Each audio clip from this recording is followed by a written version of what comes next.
This is actually the official submission of Brazil for this year's Academy Awards, for instance, and it won the top prize at the last year's 2019 Cannes Festival in the program of Un certain regard, where actually director was already present years ago with his film Madame Seta, that was also shown to Belgrade audience on the Fest of 2002. So maybe some of you already saw a film by the same director.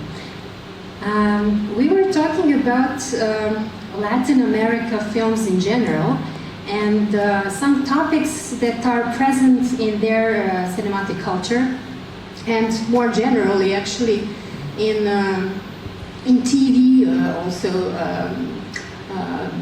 production, because we see that here in the basis of this, as they call it, I saw the word in Sight and Sound critic, a tropical melodrama. So here we have a sort of melodrama reinvented, and we would maybe like to hear in which way this basic plot of two sisters separated for a lifetime, as it often happens, like separated families, members of families, babies that are lost in Latin American novellas, for instance, TV novellas, soap operas. Here we have this tiny element, but elevated to this artistic level of a real film. So please explain what were your interventions and inventions in the classical melodrama genre. And why is it called the tropical, emotional tropical melodrama? Sure. But thank you for being here. Thank you for the invitation of coming to the festival. It's my first time here, so I'm still arriving, I'm still landing. But yes, so the film is actually based on a book. And it's true that when I started to think about making this film, I think melodrama is a very useful genre to talk about a world in crisis in a certain way. I think it's always when it's more productive is when it's actually talking about. And I think when I started to make this film, I looked at the book, and it is a classic plot of two sisters being separated. There's something very known about this. But I think what was touching to me was the fact that there was two women being separated, and I think normally it's families or it's kids. So that was the first thing in the book that attracted me, besides other things.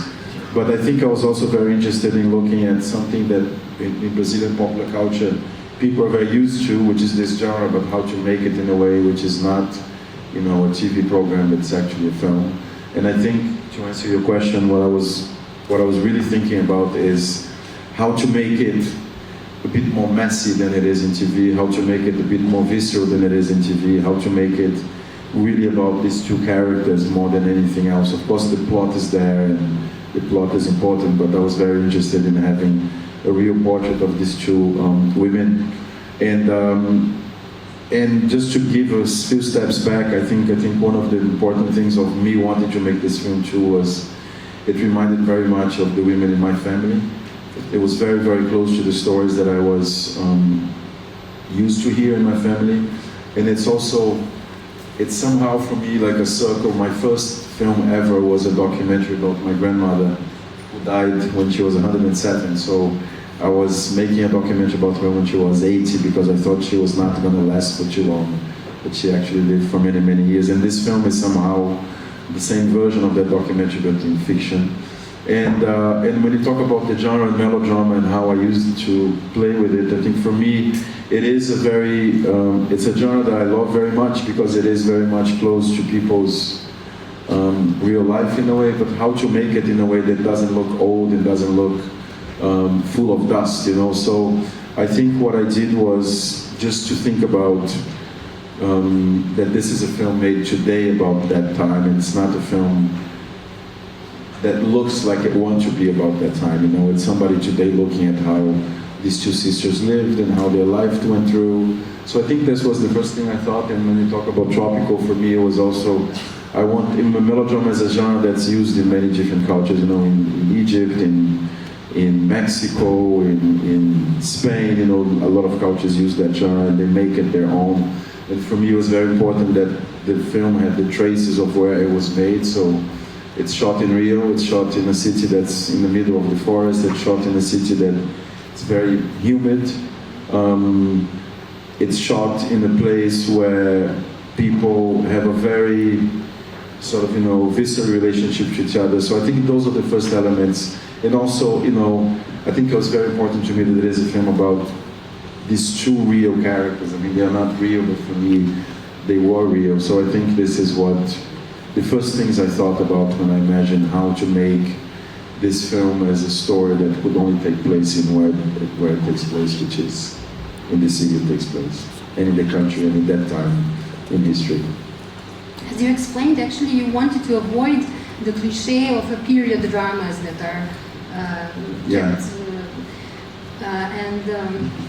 and you chose to film a story that has a time frame in 50s, but at the same time to be in the 50s and stay here in our time, to have this double perspective in order to insist on the actuality of these problems that still exist today, and that way maybe we do not either see, either accept or talk about enough. Yeah, it was very important for me that when we're looking at this film, that we're not looking only at the past, but that we're looking also now. And so there's very few things we did. You know, for example, I think it was very important that the language, this is for you a bit difficult to capture, but you know, that the language is not a language that takes place in the 1950s, the way they speak, the way that they move, the way that they, you know, of course the way that they dress is inspired on, you know, the way people dress in that time. But for example, it was very important to me that when we're watching this film, that we're smelling the characters, that they are here in the room with you, and that they're not something that looks like it's from 70 years ago, you know. So there's different ways one does that, you know. I think one way is to look at how these two actors, for example, they're not pretending to be acting as if they were in the 1950s, but they're acting like people from today. So it was, I think it was something that it's very common in Latin America, which is this mix of things, you know. So there is a lot of precision about the period, but there's also a lot of imprecisions about the way that we look at the period. And I think for me that was, there was this sense of mix and of, you know, a sense that, you know, as I said before, that the characters are here with you and not so far away. I had the impression that you actually insisted on your characters, your actors to relive those destinies. Actually, this one story about two lives separated, and you also mentioned some special methods, how you worked with actors in order to achieve this. Yeah, I think on this case in particularly, I think every film you do what the film needs. I think every film for me is like a different trip. And I think on this one in particular, the question is like, you need to believe that these women really loved each other, and that they were very close sisters. And there's very little time in the film for that. So we actually wrote many scenes that are not in the film, that are scenes that take place before the film starts, and we live those scenes, we rehearse those scenes. So when the film actually starts, the two actors, they do remember things that they had lived before, you know, as those characters. I think it was also very important to talk about the way of making films, which is not the classic industrial way, you know, where you hire people per day and that you have an actor that comes in and then they go to do something else. I mean, in this case, I looked at it very much like as a living experience, you know, as a play almost. So most of the actors, not all of them, but most of the actors, they were hired for a period of 3 months. The film took a month and a half to be done, about a little bit more, but so we had double time with the people that were the actors of the film. Not only to rehearse, you know, but to spend time together, to actually be in the location together. The two main actors did a lot of things besides rehearsing, like they did a lot of classes of different things that they could do together. sewing classes, embroidery classes. So it was really for me looking at cinema, but more from like a perspective of an experience that you have together. Like in theater mostly that you do this, you know, in cinema, sometimes there's this pressure of industry and of time, and I think for me it's very important that every film has its own way of being, you know, manufactured really. So in the sense of the acting was a lot about spending time together, living things together that were not in the film, that somehow I think they go to the screen after the film is done. He's part of a collective that does a lot of satire, political satire of what's happening. He's an amazing actor, but he's basically working as a comedy actor. And I thought that for this role, there's two things about him that I thought would be interesting, which is the fact that he's much shorter than her, that he has this sort of almost childlike traits. And it was great to bring somebody from comedy, you know, to do a dramatic role and to actually have a little bit of almost a pathetic aspect to him that I think when you do comedy it's easy to bring on. He is very, very famous. It's very sad what's happening to his group in the past month. I think I want to talk about this because I think it's also important to talk about what's happening in other parts of the world. The production company that produces the show that they do, which is on the internet, you know, you can see it, it's not subtitled, but it's very funny. They were bombed 2 weeks ago, the main place of production, because they did a special program at the end of the year, which has a very funny take on Jesus and how Jesus is coming back, and there's some gay elements in the show and stuff, and so there's a huge rise of intolerance in Brazil now, and that they were attacked. But that didn't really come out. But your film actually brings out this religious conservatism, and this is the main problem actually where the plot starts. The conservative Portuguese immigrants that want to fit and be the straightest possible family in order to fit in the Brazilian society. Yeah. And one important thing was to be religiously correct, so to say. Yeah, when this film began, it was in 2015, and what happened in Brazil between 2015 now, it's really a tragedy. And the film has changed a lot between the moment that it started and now. When it was shot, you know, when the beginning of the film, it is still the same film, but I think the more we're making the film, the worse the country was going in a horrible direction politically. And I think, yes, you're right, I think the religion is a very important part of it, but also the fact of, you know,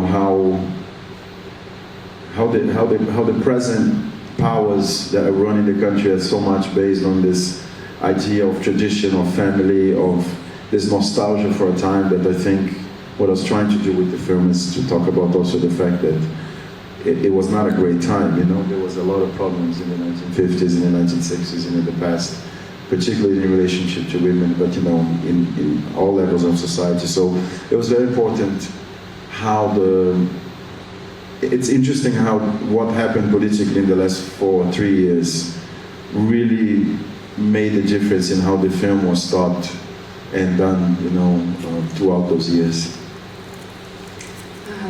When I said that I had the impression that this film was made to emancipate men, you laughed, but you agreed. So do you think that actually our society needs to be